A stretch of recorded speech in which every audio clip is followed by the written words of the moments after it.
पढ़ रहे हैं पतंजलि योग सूत्र, और पतंजलि योग सूत्र में आगे महर्षि पतंजलि बताते हैं कि जो जो ये अष्टांग योग है, संयम के वर्णन के बाद बताते हैं कि ये जो धारणा ध्यान समाधि, ये 3 हिस्से संयम है। और इसमें भी जो पहले 5 हिस्से हैं, अष्टांग योग के 8 अंग हैं, तो उसमें जो पहले 5 हिस्से हैं वो बाह्य योग हैं, और जो आगे के 3 हिस्से हैं, जो यम नियम आसन प्राणायाम प्रत्याहार, प्रत्याहार तक ये बहिरंग यानी बाह्य योग है। और उसके बाद धारणा ध्यान समाधि, ये असली योग और असली ध्यान का के या सबसे इम्पोर्टेंट पार्ट, ये मुख्य 3 है जिसको संयम कहा है।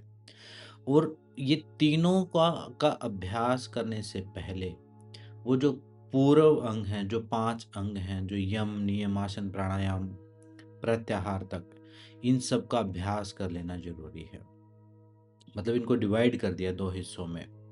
पहले 5, एक हिस्सा बाह्य पार्ट और एक आंतरिक, जिसमें धारणा ध्यान समाधि। तो इसमें ये बताने का उद्देश्य क्या है? ये उद्देश्य ये है कि अगर आप इन तीनों को ये संयम साधना चाहते हो तो वो पहले 5 हिस्से पहले करने जरूरी हैं, तभी ये आप साध पाओगे, तभी आप कर पाओगे। अगर आप सोचो कि सीधे हम धारणा करें, सीधा ध्यान करें और समाधि लगा लें और फिर संयम प्राप्त कर लें और बहुत सारी सिद्धियां शक्तियां प्राप्त हो जाएं, ऐसा पॉसिबल नहीं है। पहले आपको वो पूरा डिसिप्लिन फॉलो करना पड़ेगा। योग जो है वो एक step by step systematic manual guide की तरह है। वहाँ पहला कदम, दूसरा कदम जाना पड़ेगा। अगर आपकी पूर्व जन्मों की साधना होगी, मान लो आपने पहले की होगी, तो वो स्टेप्स आपके लिए आसान हो जाएंगे और वो जल्दी जल्दी पूरे हो जाएंगे। लेकिन चलना पड़ेगा कदम दर कदम, तभी आप इस संयम तक पहुंचेंगे। और तभी संयम से जो जनित जो ज्ञान विज्ञान, जो नॉलेज और जो विद्या या विवेक जो जागृत होगा, वो तभी प्राप्त होगा।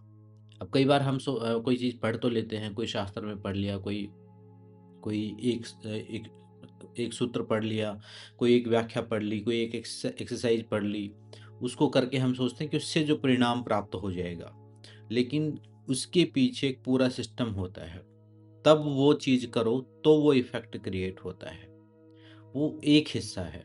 तो ये संयम तक पहुंचने के लिए पहले वो 5 अंगों को का पालन करना पड़ेगा, तब ये जाके सिद्ध होंगे और तब जाके ये सारे इफेक्ट जनरेट होंगे। कोई सोचे कि हम 8 अंगों में से सिर्फ 3 अंग कर लेते हैं, ऐसा पॉसिबल नहीं है। पहले सारे करके फिर आगे के करेंगे तो ही परिणाम प्राप्त होगा।